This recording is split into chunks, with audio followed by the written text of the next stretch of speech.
sekarang ini saya ingin perdalam hal ini karena ada sesuatu yang mau saya sampaikan yang menjadi perenungan dan pemikiran yang mendalam bagi kita. Saya mengajak kita Bapak Ibu Saudara untuk memikirkan hal ini. Kata-katanya begini. Jika Yesus Kristus mengubah batu menjadi roti, apa yang terjadi? Ada di dunia ini dengan istilah seandainya, jika, sekiranya. Mungkin Bapak Ibu Saudara akan berkata kepada saya, Pak Pendeta, kenapa dibahas yang demikian? Orang realita kenyataannya Yesus tidak mengubah batu menjadi roti. Ngapain dibahas jika seandainya? Jika Yesus Kristus mengubah batu menjadi roti, kira-kira apa yang terjadi? Ini menjadi ulasan kita.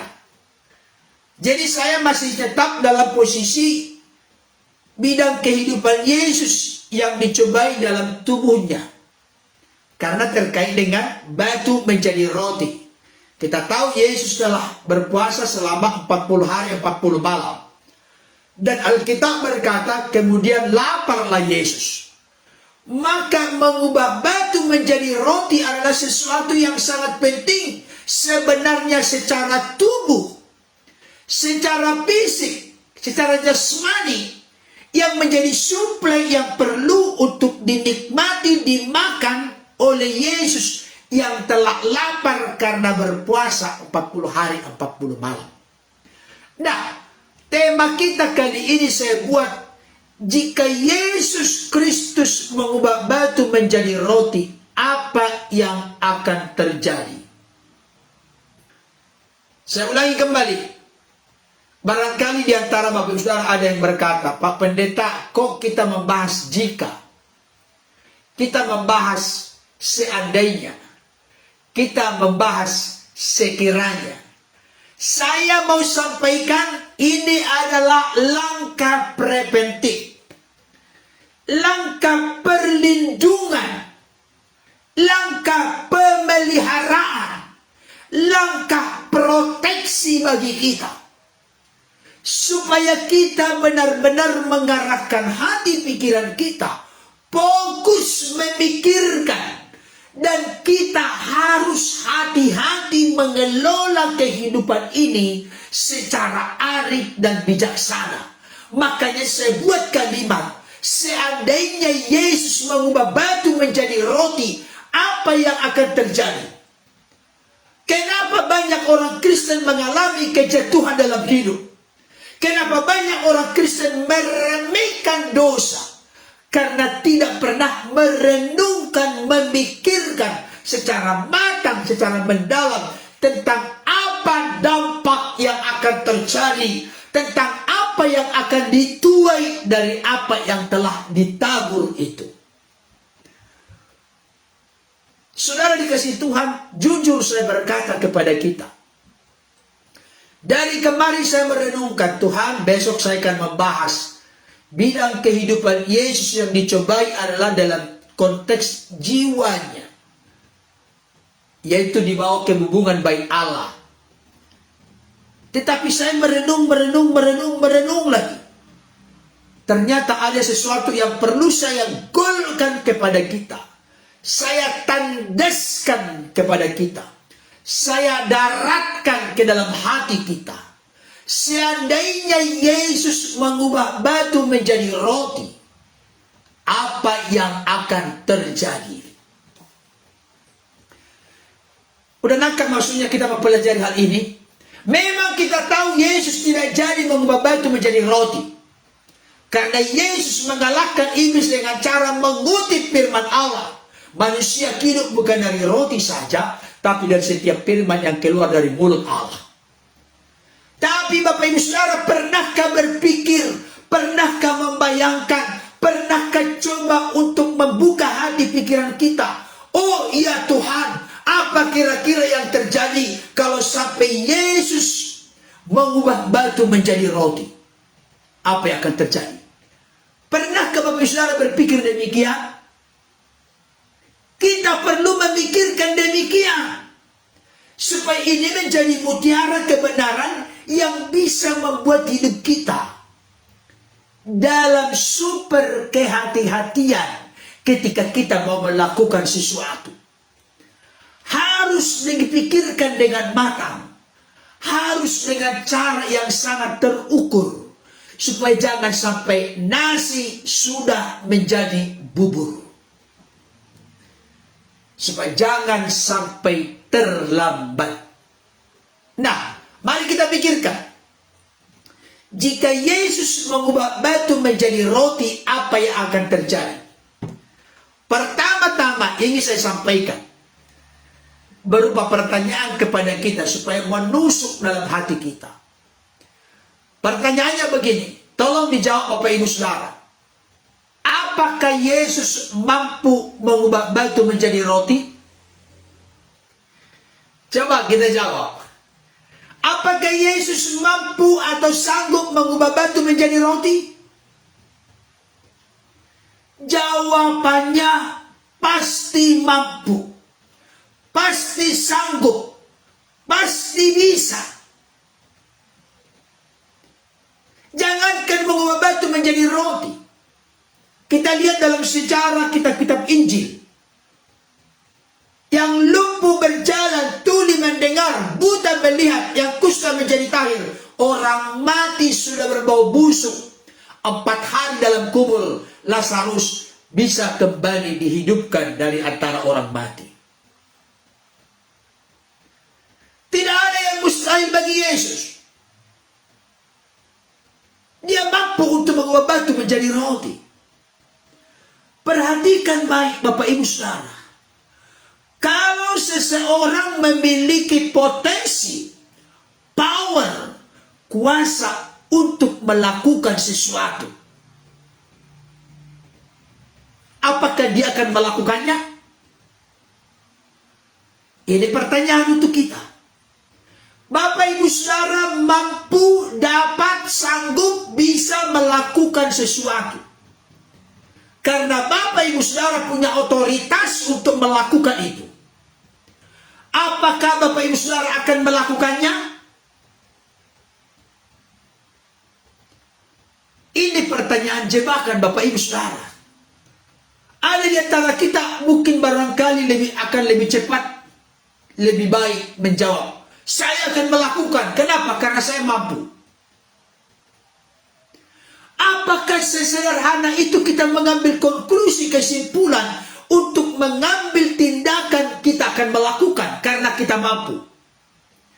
Karena kita punya power, karena kita punya otoritas, karena kita punya kuasa. Apakah kita harus langsung melakukan? Saudara dikasih Tuhan, Yesus sanggup mengubah batu menjadi roti. Tapi Yesus tidak melakukan itu. Perhatikan baik. Saudara dan saya mampu melakukan sesuatu. Bahkan bisa sesegera mungkin melakukan sesuatu.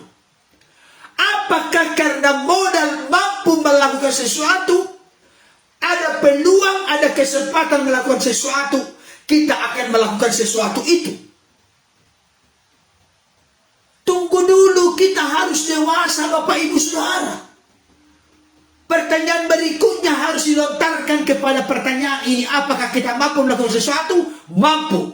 Kalau kita sudah mampu melakukan sesuatu, atau sanggup melakukan sesuatu, pertanyaannya, apakah sesuatu yang saya lakukan ini sesuai dengan apa yang Bapa kehendaki atau tidak?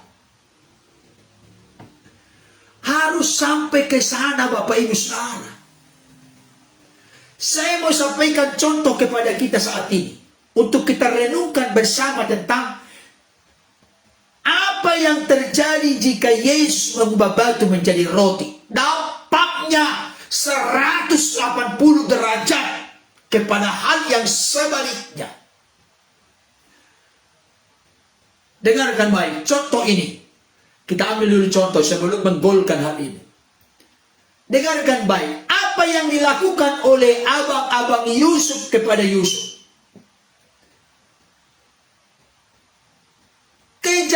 kejahatan demi kejahatan, menyakiti demi menyakiti, itu yang dilakukan oleh abang-abang Yusuf kepada Yusuf. Abang-abangnya memasukkannya ke sumur yang kering biar mati di sana. Tapi ternyata masih berbicara darah itu karena adik kandungnya, saudara sedaging. Mereka pun akhirnya mengubah rencana mereka. Aduh, janganlah, itu kan adik kita. Udahlah, keluarkan dari sumur kering. Kebetulan lewat orang Ismail. Dijuallah kepada orang Ismail. Bayangkan, adik kandung mereka dijual kepada orang Ismail. Dan orang Ismail nanti menjualnya kepada Potifar, kepala pengawal istana raja. Bayangkan, abang-abang Yusuf memperlakukan Yusuf secara demikian. Tapi perhatikan baik. Ketika Yusuf telah dipromosikan menjadi Perdana Menteri, orang nomor 2 di bawah Raja Fir'aun saat itu, dan abang-abangnya datang ke Mesir karena kesulitan, kelaparan yang terjadi di tanah Kanaan atau di Israel saat itu, apa yang dilakukan oleh Yusuf, Bapak Ibu Saudara? Dengarkan baik. Ini menjadi pembelajaran berharga bagi kita. Kalau Yusuf sudah menjadi orang nomor 2 di Mesir, berarti dia bisa melakukan apa saja kepada abang-abangnya. Kalau dimasukkan ke dalam penjara, kalau disiksa, dibuat menderita, dibuat panjang hidupnya, Yusuf sanggup melakukannya. Termasuk kalau Yusuf mau membunuh mereka satu persatu, Yusuf punya power, punya kuasa. Tapi dengarkan baik pesan ini. Yusuf tidak mau melakukan hal itu. Justru ketika abang-abangnya datang diam-diam kepada Yusuf dengan berrekayasa cerita. Dulu ayah waktu masih hidup berkata supaya engkau mengampuni kami. Mana ada pernah ayahnya Yakub berkata demikian. Mereka karang-karang memakai, berlindung di belakang nama ayahnya. Bagaimana supaya terketuk hati seorang Yusuf mengampuni mereka. Memang orang yang melakukan kejahatan selalu merasa rasa bersalah. Padahal Yusuf sudah menerima mereka dengan baik. Tapi karena mereka belum sempat, belum melakukan pengakuan, mohon maaf, minta ampun kepada Yusuf, mereka selalu dibayang-bayangi rasa bersalah itu. Tapi Yusuf berkata apa? Dengarkan baik kalimat ini. Dia bisa untuk memenjarakan mereka. Dia bisa untuk menindas mereka. Dia bisa untuk membunuh mereka sekalipun. Karena dia punya kuasa. Tapi Yusuf tidak melakukannya. Bahkan Yusuf berkata, memang engkau telah mereka-rekakan yang jahat kepadaku. Tapi Allah telah mereka-rekakannya dengan maksud demi kebaikan untuk memelihara suatu bangsa yang besar. Aku inikah pengganti Allah? Artinya apa? Yusuf mau menegaskan, aku tidak bisa mengambil posisi sebagai Allah, di mana pembalasan adalah hak daripada Allah. Udah tenang aja. Saya akan memelihara kamu di sini. Aku mencukupi makan dan minummu, segala keperluanmu saya yang tanggung. Wow, ini luar biasa Bapak Ibu Saudara. Yusuf mampu menghukum abang-abangnya, tapi dia tidak melakukannya. Sama seperti Yesus, dia mampu, punya kuasa mengubah batu menjadi roti. Tidak ada yang mustahil bagi Yesus. Menebus manusia dari dosa pun mampu dengan cara kematiannya di kayu salib. Apalagi mau mengubah batu menjadi roti. Dan saya kasih tahu saat ini konteks pencobaan di padang gurun, Yesus belum membuat mujizat satu pun, termasuk mujizat perkawinan di Kana di Galilea, mengubah air menjadi anggur, belum dilakukan konteks bacaan kita ini. Matius pasal 4 ayat 1 sampai 4. Belum ada mujizat.